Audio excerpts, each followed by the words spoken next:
Recorded live from the John Pacino studio inside the high-tech high school in Secaucus, New Jersey. It's the GFS show on WIT Podcasting. Call in and join the conversation at 201-589-0321. I'm your announcer, Jay Mark Secor, and now your host, Miss Cabrera. Good morning. I am your host, Miss Cabrera, and with me today is Jaden, Dean, and our special guest from the Ghetto Film School, the program director, Jacob. Thank you so much for joining us today. Thank you so much for having me. Behind the glass, we have Mr. DePiero, Cherise, Sophie Kenyerlin, and today we're going to be talking about the Ghetto Film School. So Jacob, can you tell us a little bit about the Ghetto Film School? Yes, I'd love to. Ghetto Film School was founded in 2000. It's a nonprofit in the South Bronx that seeks, our mission, I should say, is to celebrate, educate, and develop the next generation of great storytellers. And we are currently looking to have applicants for our 30-month fellows program. We are currently not only in New York. If you are somehow listening to this and you are in Los Angeles or London, we also have locations there that you can apply. Hell yeah. So, Stebel, I know as a student at Ghetto Film School, I know that you have a long history in film.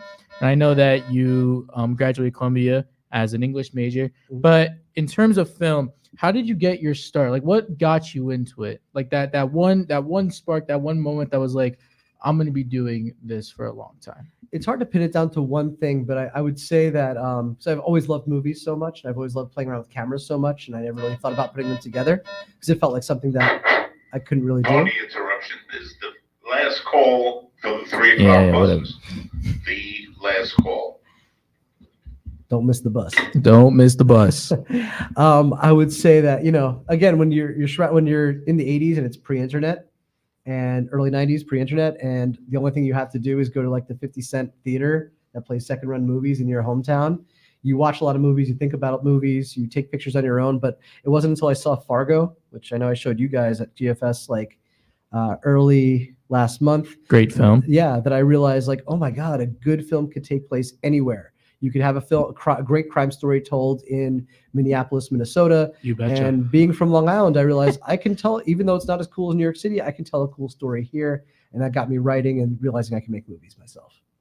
Awesome. I want to ask specifically, what inspired you to teach about film, and how did you really get into that? I never intended to teach film, which is kind of the funny thing is that I felt like I was the last person to teach making film, because I knew how not to make a film. I spent my entire 20s making a feature called Freaks, Nerds, and Romantics, which took way too long to make and then way even longer to actually release. And I was so fed up with production, and I always knew I wanted to be a teacher, and I loved literature. So I went to school. I went to Columbia for grad school as an English education concentration. And then I unfortunately, or fortunately, depending on your perspective, all the people I interviewed with and my advisor at Columbia had Googled me and saw that I made films. And they were like, we want this in English classrooms. Is that something you think you can teach? And I said, yeah, I mean, anything. Yeah. I mean, I want to sound good. So yes. And so I got my student teaching placement at a school called the Cinema School in the South Bronx. And that school happened to be founded by the Ghetto Film School. And that's how I learned about GFS.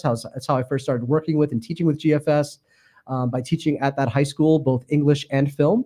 And eventually one of my former students from my first year teaching, John Mernikaj, became the executive director of Ghetto Film School New York. And he flattered me and hired me away. And now I'm teaching film on a whole different level, and I love it. It's great. I know you mentioned your feature, Nerds, Freaks, and Romantics. Yeah. And on that set, because you did direct the film. No. Oh. I co-wrote and produced the film. I was also the AD before I knew what an AD was. Looking back, I'm like, oh, I was the AD. But yeah. So in terms of not only that film, but everything you've worked on, what's your favorite role? What role do you feel most at home with on the set? It's still I always say this, and I hate saying this for my students. I hate being on set, but I'm gold on set. And this is the thing. When I was asked to go to Iceland, I was like, I don't want to be there, but I'm so good on set and I could do everything. On set. I love being a script supervisor. I love paying it. I love thinking about the edit and paying attention to detail. And I think they're the unsung heroes of every single production. I love that. But there's nothing I love more than writing and editing. Like I love that. I love just crafting the story, bringing it to life, and hoping that one day it'll be made. Definitely, definitely. You brought up earlier just how you got into GFS. I wanted to talk about the history of GFS. If you could just expand on it, how it was created. You said they founded TCS and how it got the name and everything like that. Yeah. So again, some of it's apocryphal, but Ghetto Film School was founded by a gentleman named Joe Hall, who was a social worker in the Bronx, who was awarded a fellowship to study film at University of Southern California, which has been historically the best film school in the world. And he went there and he realized after a short time there, oh my God, everybody in this classroom is white like me. They don't look anything like the students I serve in the South Bronx. So he came back and he got a focus group of the kids he worked with in the South Bronx. And he said, I'm thinking about starting a film school in the South Bronx. What would you want it to be? And these students were really, really bright, really with it. And they said, I never want to be looked at as like a poor filmmaker of color or someone in high need. I don't want no ghetto film school, right? And the idea was we took that, flipped it on its head, and became the Ghetto Film School. Wow. And so that's the name. The story we tell donors is that there, and this is true. I mean, even despite changes made to Academy Award eligibility, that there are invisible ghetto walls keeping people of color out of Hollywood. They're still super underrepresented in Hollywood and filmmaking in general, both in front of and behind the camera. And Ghetto Film School seeks to fix that. And I think that we are making meaningful changes based on almost 25 years of data. You guys are definitely making meaningful changes. And also, can you tell us a little bit about how we can even get involved or how some students can apply to get into Ghetto Film School? Of course. Go to www.ghettofilm.org, GHETTOFILM.org. Go to where it says fellows, go to New York, and then you could find our application right there. It is a short application. There are 3 essays. You only have to do 2 of them. Be creative with them, right? Try to be as original as possible. The applications close on May 17th. I'd be happy if you're listening to this to visit your school. Come talk to your teachers about the program. We're also interested in doing some in-school programs as well, which is something that GFS hasn't done in a long time, and we've recently started doing again because we believe in spreading film education everywhere. This school is such an outlier, beautiful, incredible outlier. I really wish, but there are so many schools that just lack any sort of creative education, usually, especially in New York City schools. It's the first thing they cut. Art and music are the first things they cut. Ghetto Film School really wants to make sure that this is brought back and build capacity so teachers could do it on themselves without even really needing us. Yeah. In your long history of teaching, you're making me sound so old. long history. Oh God, yes. But, in your history of teaching, what's been your most endearing, your most favorite moment, something that's really struck with you, like some anecdote that kind of shapes the way you teach now and maybe the way you approach things? Oh, I would say that there's been so many. The one that really kind of destroyed me in a nice way was when we went to Iceland, we went with students who I taught since some of them were 13 years old, and some of them were 20, 21 by the time we finished that film in Iceland. And so they were people I knew them almost half their lives. And we were at the wrap party, eating hamburgers in Iceland. And again, I thought it was a big joke in Iceland, eating hamburgers, but they do burgers really well there. I had the best burger in my life there, actually, in October when I went again. Hamburgers in Iceland, no joke. But they sat there and they were just talking about how everybody did, and a bunch of them just said they just said the sweetest things I've ever had said to me and just completely validated it. I've always said if you're able to have kind of one success story as a teacher, just even one student go on to have a great life, you're totally successful. You could retire happy. And I feel like I've had that many times over. I see some of my former students and former fellows just doing incredible things, and I'm like, oh, it makes me feel really good. And I love that I'm still in communication with them. Awesome. On the topic of feeling really good at film, I know that we have the thesis film where you guys travel all over the world. And you will too. Yes, Oh, soon. yeah. Hopefully, I will that's travel all over the world. We're gonna and pitch you know, ourselves. We're gonna definitely try it. yeah, make films, and you try and capture the culture of each place that you go to in said films. How does it feel to like be able to kind of shed light on a lot of cultures that we don't often see represented in film through these thesis films? I mean, it's amazing. You know, sometimes you go someplace and it's like, you know, we've shot in London. You know, you get London people, white people are traditionally they're in films. You know, I mean, not that everybody in London is white, but you know, the film we made happened to have a white cast. It's really nice though when you encourage young people, because again, research skills are so important. They're so transferable to any field that a young person goes into. So it's really, really encouraging when a fellow really goes deep and they do that research on like a subculture or a very specific ethnicity that really gets underrepresented, and you find a way to tell a story with compassion that, and again, you're never going to get it right on the first try. You're always going to be like, hey, no, this doesn't really make sense. It's a little offensive. Maybe cut this out a little bit. And I think it's really important, especially we live in this fraud era, where, you know, it seems like if you do one little thing wrong, people are like, oh, I'm going to get canceled, right? Mm-hmm.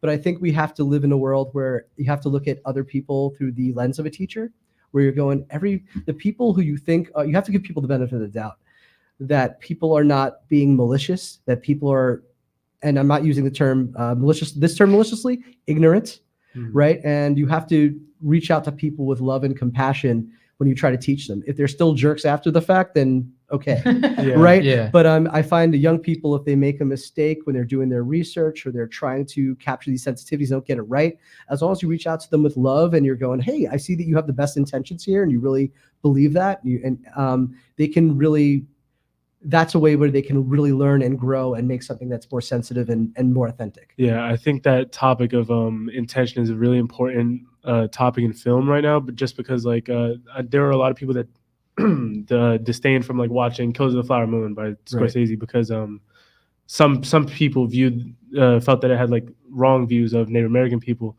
But when you look at the story of like how it was made, he did have at first wrote it by himself and didn't have a great understanding, but then got a board of Native American writers and filmmakers to work on it with. Yeah, I actually think he didn't do a very good job with that. Actually, I haven't seen it, and I personally haven't watched it because of that same reason. I love Scorsese. I think my problem with that film is that there's a woman who I absolutely love, who I consulted with my school district when I was a teacher. Her name is Dr. Goldie Mohammed, and she wrote, I mean, she's an incredible book. She wrote an incredible book about culturally responsive teaching. Which some people, that's why, you had people on one side of the political aisle, they thought that was what CRT was. They thought the critical race theory, they had the wrong CRT, and now it's DEI, right? Yeah. She said something that I think Martin Scorsese should have listened to, that you can't just show if you try to show a whole culture, you can't just show the horrors that they experience, you have to show their joy. You have to show their whole culture. You have to show their hopes and dreams and all these things. And that in Killers of a Flower Moon, there's only maybe one scene early on where you really see this culture's joy. And the rest of it, I feel like it just kind of goes the Goodfellas kind of comedy crime route. And while you're watching just horrible things happen to the Osage people. And I just would have loved a few more scenes just showing their joy. Mm-hmm. And I think that's really important to do. So on a kind of a different note, when I got into GFS, I was in a state where I hadn't really decided that like films was the thing that I was gonna do. Sorry. I feel like GFS is very unique in the way they teach film, and how like this kind of hands-on approach mixed with like a lot of these different lectures about film. How would you say GFS differs in a lot of the ways traditional film schools or conservatories teach? I think that we endeavor to not lecture, and that's the kind of the point, is that the philosophy of Ghetto Film School, and it's good philosophy, you can't always do it, but it's good philosophy, I think, for every school, is 80-20. 80% young people doing, 20% teachers teaching, right? It should always be like whatever you plan, they have to be doing the heavy lifting intellectually, and actually that is like what we call highly effective teaching, is like Somebody could go into the class and it looks like if it looks like the teacher's doing nothing, that means the teacher's doing everything. That means they've done all the groundwork and the kids are doing the work, and that's like, and the teacher is stone chilling, and that, you could walk up to that teacher and you could ask them about any one of their students. Ms. Cabrera, am I right? Yeah. And you could be, and that teacher can say, I could tell you what every single student in my room is capable of, where they need to grow and improve, what I want them to, what my hopes and dreams for them are. And when you get to that point, you are doing some good teaching. And I really wish there was more of that. Yeah. But you have to love your content area to make that work. And luckily we're in a field where we're teaching the things that we love. So it never really feels like a job. That's right. It kind of feels like you're with your coworkers and you guys are collaborating creatively to work on all these different projects.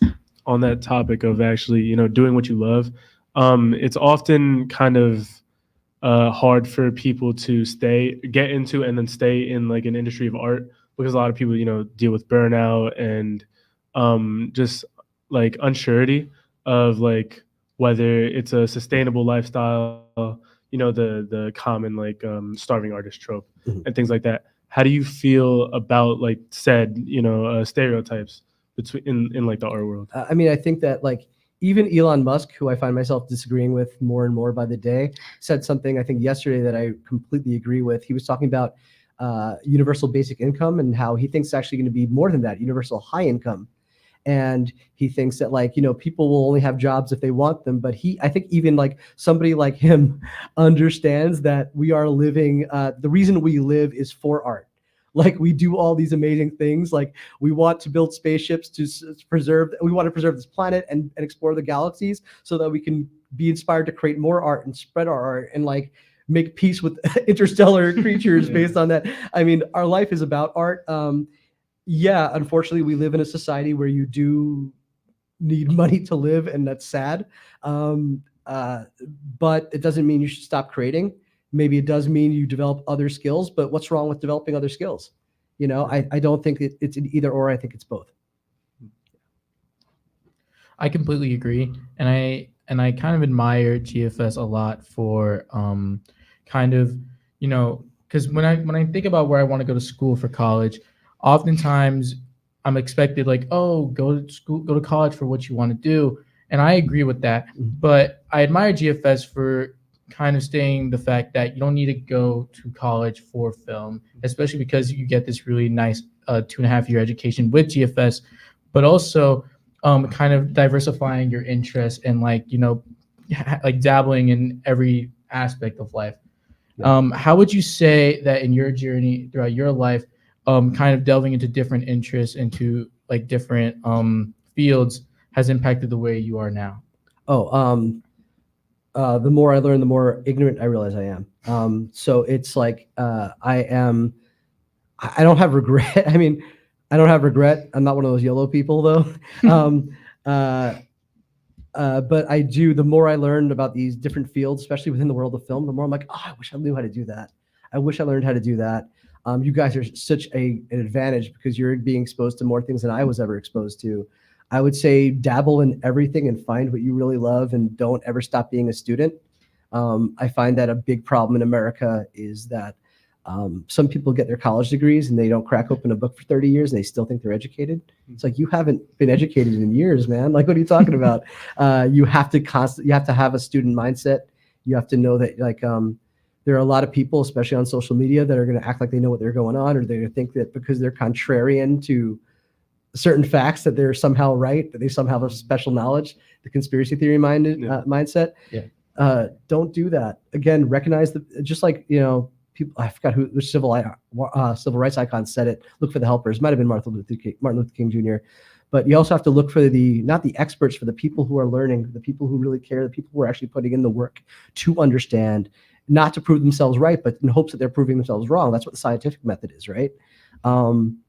You want to make sure that there are people doing good science and good work and thinking critically and acting honorably. And there's less of that in the world than ever. You guys are the kindest generation ever, so you have to do the best at that. It's a lot of pressure we're putting on you. It's not fair, but there you are. Yeah, especially in this field. This is a field where technology is always advancing and things are always changing, where you could be doing something one way or learning editing. We were just talking about it today. You could edit on a software one way, and then all of a sudden there's an update. Yeah. And everything is in completely different locations, and you have to reteach yourself where all of your tools are to do the work that you have to do. So this is a field that you need to stay open-minded throughout your whole career, because the second you're like, oh, well, I don't know how to do it, I'm not going to do it anymore, you're going to be out of a position. That's right. Yeah. That's actually a really good topic on like accessibility in the arts, and like how easy it is to become an editor or become a director.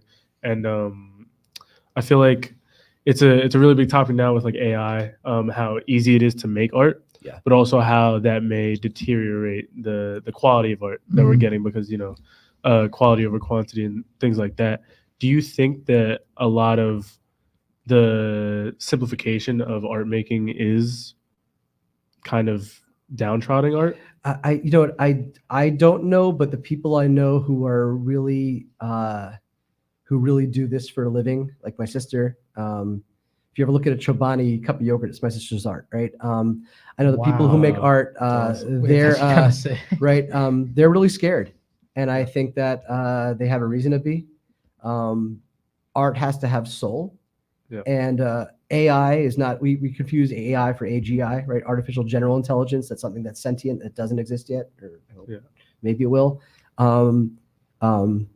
Anything that's sentient, we have to give the opportunity to create, but AI is not sentient. AI has no soul, for lack of a better term, and I think we need legislative safeguards against it, not to protect people, but to protect the integrity of art, which I guess protects people.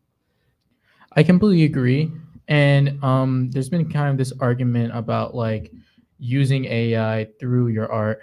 And I've been of the opinion that like this whole like doomsday scenario of like all of our movies and all of our shows being replaced by like AI generated videos and images, I think it loses a lot of its merit when you consider a lot of the audience that factors into it. Because I think it will take too many years for people to like be accepting of entertainment and art that is just streamlined and that is just completely and utterly like soulless. And I think I'm of the people who have faith in the idea that we won't be replaced as easily as we might think.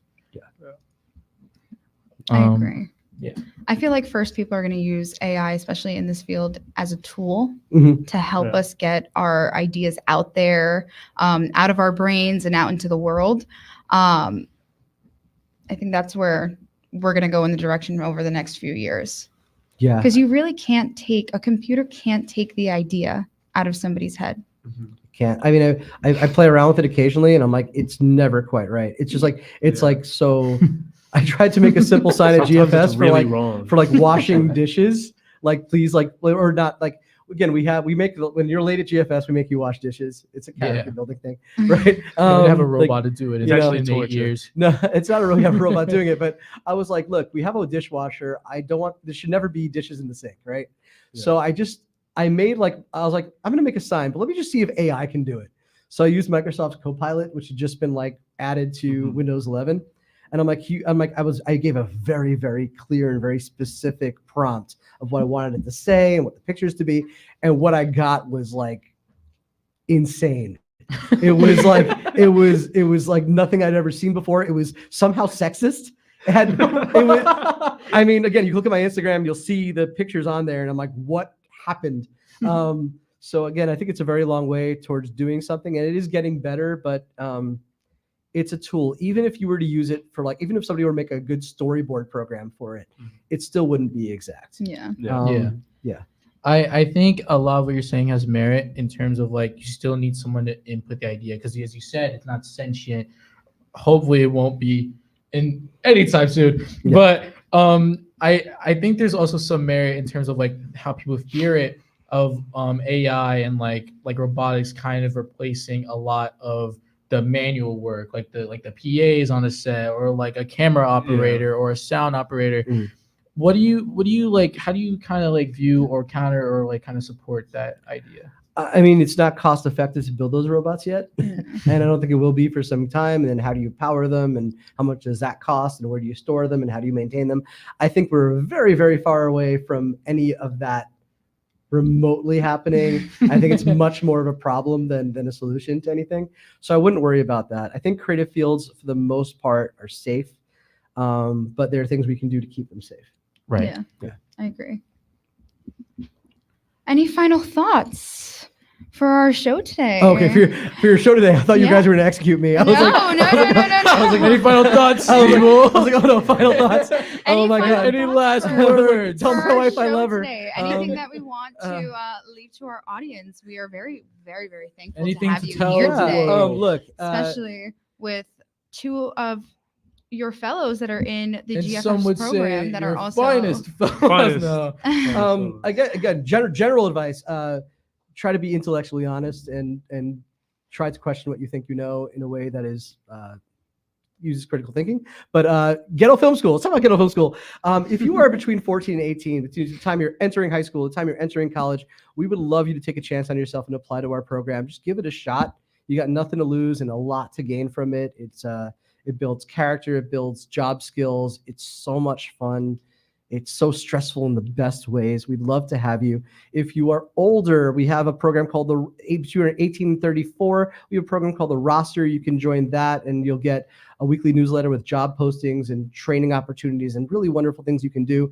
If you have a little extra money in your pocket, you can go and click on the donate button at ghettofilm.org because again, I want to send these guys to the different countries and keep them in good equipment. And we're a nonprofit. Nonprofits are always struggling a little bit. We can always use your help.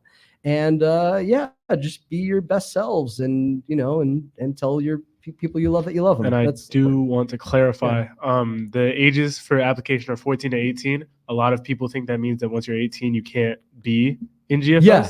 But is it? Yeah, you can be. Look, you can even be kind of turning 19. That's fine. You could be 13 turning 14. That's totally cool too. Just apply anyway. If you're 20, if you're 20, I'm throwing out your application. Yeah. And if you bring it down to the thing that everyone's wondering, it's free.